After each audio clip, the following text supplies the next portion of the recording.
Saludos afectuosos, hoy os hablaré sobre la personalidad narcisista y cómo reconocerla. Aunque es cierto que con esta palabra se puede hacer referencia a algunos rasgos de una personalidad normal, el narcisismo se puede manifestar de forma patológica y también puede convertirse en un trastorno. Dentro de las relaciones tóxicas, puede que una relación con una persona narcisista sea de las peores, pero los narcisistas son especiales, son vampiros emocionales en todo sentido. Primero hechizan con su glamour y con su galantería para luego dejarte sin energía, sin amigos y sin autoestima. Pero, bueno, os preguntaréis en principio qué es eso del narcisismo, ¿verdad?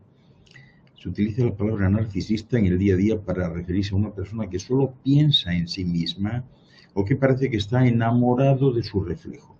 Eso último no es una metáfora casual, porque narcisista proviene de Narciso, un joven de la mitología griega, como seguramente sabéis, que era tan hermoso que enamoraba a las mujeres y hombres por igual. Pero Narciso era tan creído que rechazaba a todo el mundo, incluida a la ninfa Eco. Y hay muchas versiones de este mito. Una de ellas asegura que Eco había enfadado a la diosa Hera, que por cierto era especialista en los enfados, ¿no? Así que la había condenado a repetir las últimas palabras de todo aquello que se le dijera, es decir, un eco. Así que cuando quería acercarse, ¿verdad?, y a Narciso, pues tenía tanta vergüenza que le llamaba desde lejos. Y cuando Narciso preguntó, ¿hay alguien ahí?, ella respondía, aquí, aquí, aquí. Y Narciso siguió su voz hasta encontrarla. Al verla, la rechazó con tanta brutalidad que Eco decidió ocultarse en una cueva de la que ya no salió nunca, ¿no? Solo quedó su voz. Némesis, custodia de la venganza divina, castigó a Narciso pues por cómo trató a Eco y lo embrujó para que se enamorara de su propia imagen, que estaba reflejada en una fuente.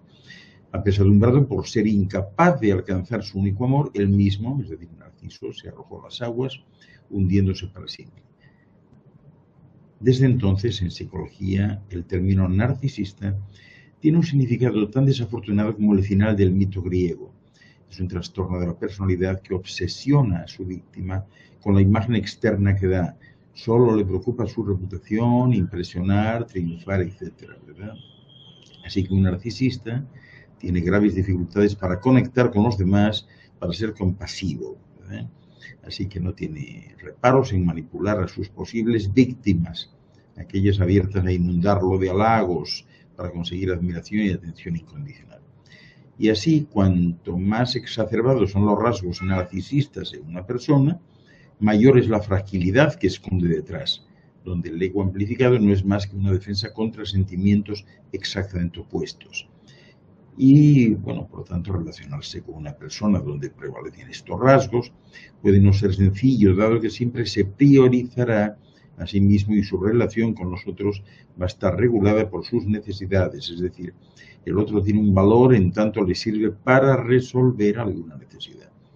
Y ya desde la mitología griega, el término pues ha sido tomado para describir aquellos rasgos vinculados a la autoestima, la autoimagen y el sentimiento de sí mismo, ¿verdad?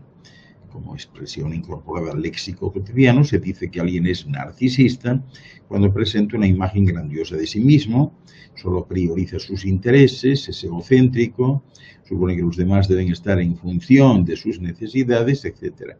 Y hay algo de sentirse, algo así como el centro del universo para sí mismos y para los demás. Sin embargo, también es necesario señalar que algunas personas, por ejemplo, las que adopten una posición de estar en función del otro o que tiendan a idealizar al otro y ponerse a su servicio, pueden establecer vínculos complementarios con aquellos que son narcisistas. Así que dicho esto, es posible que al vincularnos con alguien con un narcisismo exacerbado nos sintamos usados, poca cosa, o descartables, ¿no?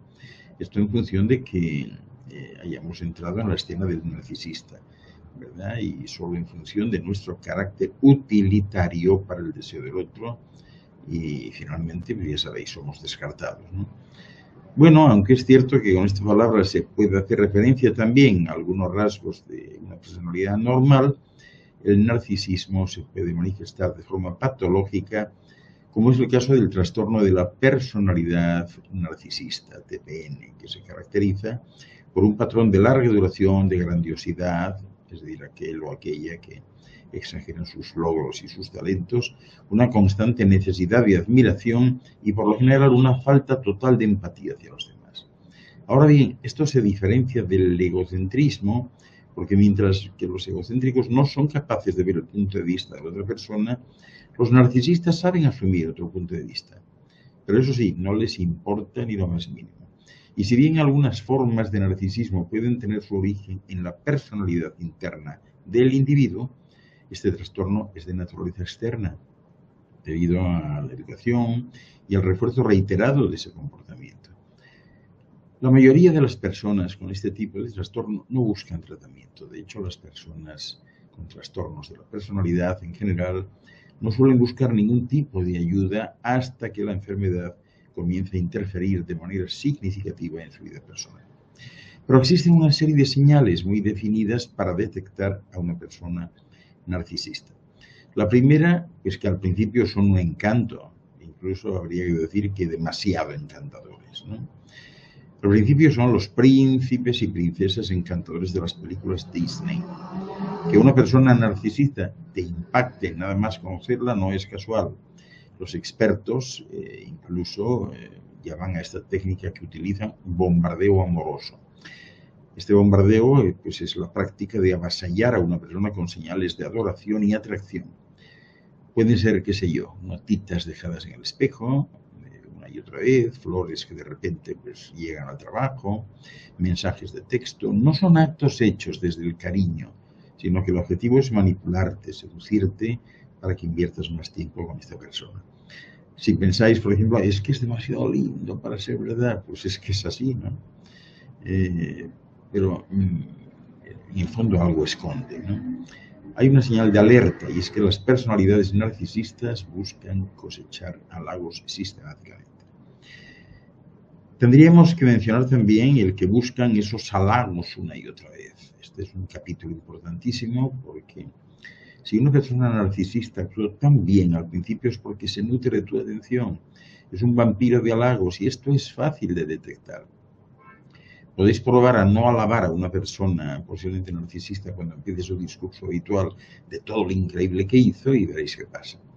Probablemente sucedan dos cosas, posiblemente una tras de la otra. Buscará realizar proezas aún más increíbles o se pondrá de muy, muy mal humor. Y es que da igual lo que se les diga, da igual lo que se les haga, da igual la cantidad de flores que se tiren a su paso. Nunca será suficiente. Hay un estudio de discrepancias implícitas y explícitas de la autoestima y que, bueno, que deja claro que por norma general las personas narcisistas tuvieron una infancia terrible.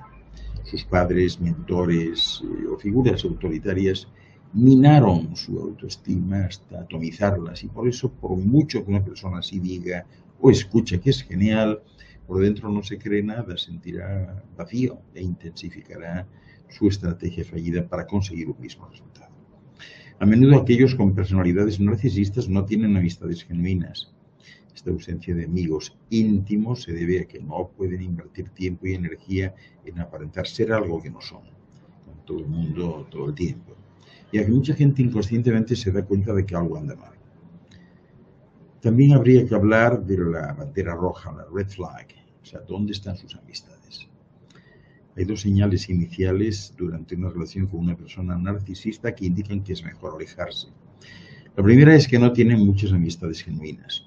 Esta ausencia de amigos íntimos pues se debe a que una persona narcisista no puede invertir tiempo y energía en aparentar ser algo que no es con todo el mundo todo el tiempo. Y a que mucha gente inconscientemente se da cuenta de que algo va mal, ¿no? Pero la segunda señal es que muy a menudo les recriminan a sus parejas que salen demasiado con sus amistades y que además son todos unos falsos, no valen la pena, o sea que el plan a medio y largo plazo es crear una tremenda relación de dependencia de manera que al otro le sea imposible cortar con esta persona porque terminó alejándose de todos los demás. ¿Cuál es su arma preferida? El gaslighting. Hacer luz de gas o descalificar psicológicamente a alguien, que sería el término más correcto, significa manipular a una persona o a un grupo de personas para que se cuestionen su realidad, sus recuerdos e incluso sus percepciones. Es un problema peligroso, muy peligroso, ¿no? O sea, que hay que tener mucho cuidado. También hay otra señal de alerta, y es que a menudo recriminan a sus parejas que salen demasiado, ¿no? Y que los dejan rezagados, ¿no? Esta es una señal importante. Otro aspecto a tener en cuenta, otra señal sobre el narcisismo, es la ausencia total de empatía. La empatía es vital para la cooperación y la amistad. Sin empatía no hay humanidad, solo un mundo de individuos dispares, sin pegamento social que los mantenga juntos. Así que la empatía es, a grosso modo, conectar con los demás y entenderlos. Se crea orgánicamente en la infancia gracias a un entorno social sano. Pero por desgracia las personas narcisistas carecieron de este tipo de entorno, ¿no? Y las personas funcionales seguro que tuvieron muchas experiencias a lo largo de su infancia en donde fueron admiradas y entendidas por sus cuidadores principales, mientras que la persona narcisista pues carece de estas experiencias. Y así la falta de empatía del individuo narcisista hacia las necesidades y emociones de otras personas son una consecuencia natural de no haber recibido empatía por su cuidador principal durante su desarrollo como infante. Por eso una persona narcisista jamás pide perdón, especialmente cuando es evidente que no tiene razón. Y en ese sentido, perdón, pues es la palabra tabú. Una persona narcisista quiere tener siempre la razón, porque están convencidos de que son amos y dueños absolutos de la verdad, y además se creen su propia mentira. En este sentido, pues la falsa creencia es fruto pues, de una distorsión cognitiva extrema. Una distorsión cognitiva es una manipulación del discurso del pensamiento para llegar a una conclusión irracional. Un narcisista, para cubrir su frágil ego, se tapa con una capa de pensamientos del tipo yo soy el mejor y ahora va a hacer todo lo necesario, todo lo posible para mantener esa capa intacta. Y finalmente diría que si tienes una pareja narcisista y amenazas con dejarla, van a entrar en pánico. Es muy normal en ellos pasar al melodrama si alguien les deja. Pero los narcisistas sufren una transformación espectacular. Se convierten durante un breve espacio de tiempo en las personas que eran al inicio de la relación. Y en esos momentos que dicen ellos, es que cambié mucho, ¿no? La frase que usan, pero tenéis que tener en cuenta que eso es temporal. Y bueno, esto ha sido todo por hoy. Espero que os sea de utilidad y nos vemos en el siguiente segmento de conocerse a uno mismo.